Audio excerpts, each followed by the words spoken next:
सचिन पायलट जयपुर में civil lines स्थित आवास पर हैं। बड़ी संख्या में कार्यकर्ताओं ने उनका स्वागत किया है। ये तस्वीर आपको दिखा रहे हैं। सिविल लाइंस स्थित आवास पर सचिन पायलट, और इस दौरान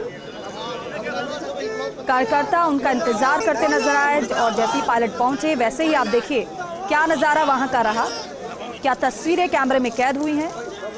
कोई बुके लेकर खड़ा हुआ था, कोई माला लेकर खड़ा हुआ था, कोई हाथ मिला रहा था सचिन पायलट से। ये समर्थक हैं उनके, जो उनको बेहद स्नेह करते हैं, उनसे मिलने के लिए उनके आवास पर पहुंचे।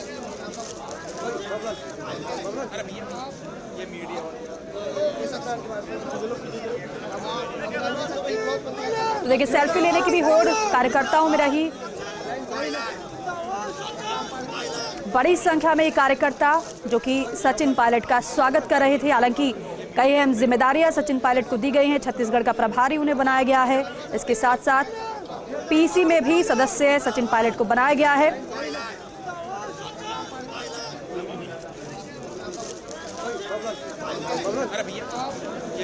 चलिए एक बार फिर से आपको तस्वीरें दिखाते हैं। सचिन पायलट जयपुर में सिविल लाइंस स्थित आवास पर हैं। बड़ी संख्या में कार्यकर्ता वहां पर मौजूद हैं, उनके समर्थक मौजूद हैं, उनका स्वागत कर रहे हैं, उनके साथ सेल्फी वो ले रहे हैं। आपको ये तस्वीरें दिखा रहे हैं सिविल लाइंस स्थित आवास पर सचिन पायलट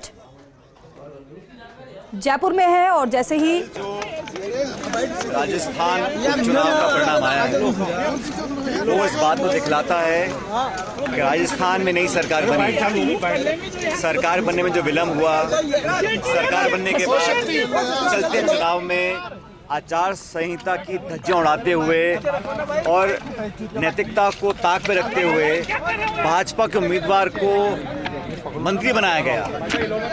और मैं समझता हूँ शायद राजस्थान में पहली बार हुआ होगा कि मंत्री बनाया बिना विधायक बने, लेकिन प्रदेश की जनता ने उस उपचुनाव के माध्यम से संदेश दिया है कि भारतीय जनता पार्टी को लोग स्वीकार नहीं रहे। हम लोग चुनाव जरूर हारे हैं कांग्रेस पार्टी राजस्थान में, लेकिन जनता और खास करके नौजवान और किसान कांग्रेस के साथ है। ये आने वाले लोकसभा चुनाव का भी एक प्रतीक है कि जिस प्रकार पूरी सरकार ने ताकत लगाई, सारे मंत्री मुख्यमंत्री वहाँ पर गए, उपचुनाव में प्रचार किया, भाजपा के उम्मीदवार को मंत्री बना दिया, बावजूद उसके एक अच्छे बड़े मार्जिन से रूबी कुन्नर जी चुनाव जीते।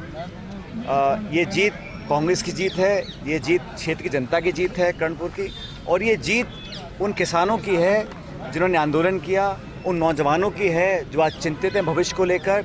और ये संदेश जयपुर और दिल्ली दोनों के लिए है कि आप जनता के साथ विश्वासघात नहीं कर सकते, जनता को प्रभावित नहीं कर सकते, आप निर्वाचन आयोग और तमाम नैतिकताओं को ताक पे रखकर अपनी राजनीति नहीं कर सकते।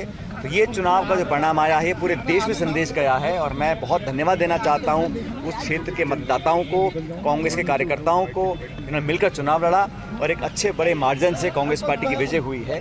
और ये मुझे लगता है कि कहीं ना कहीं भाजपा सरकार को अपने गिरबान में झांक कर देखने का भी मौका है कि सरकार बनने के तुरंत बाद इतना करारा झटका जो मिला है ये कोई सामान्य बात नहीं है, और इसका एक सकारात्मक प्रभाव पड़ेगा आने वाले लोकसभा चुनाव के अंदर भी। पायलट साहब, आप राजस्थान के साथ साथ छत्तीसगढ़ के प्रभारी बनाए गए हैं, राष्ट्रीय महासचिव बनाए गए हैं। क्या फोकस आपका राजस्थान से हट जाएगा राष्ट्रीय परिप्रेक्ष्य? 14 तारीख को राहुल गांधी जी की भारत जोड़ो न्याय यात्रा चालू हो रही है और ये 14 स्टेट्स में से गुजरेगी।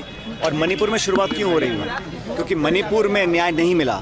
मणिपुर में इतना लंबा समय हो गया, वहाँ तनाव है, वहाँ हिंसा है, वहाँ शासन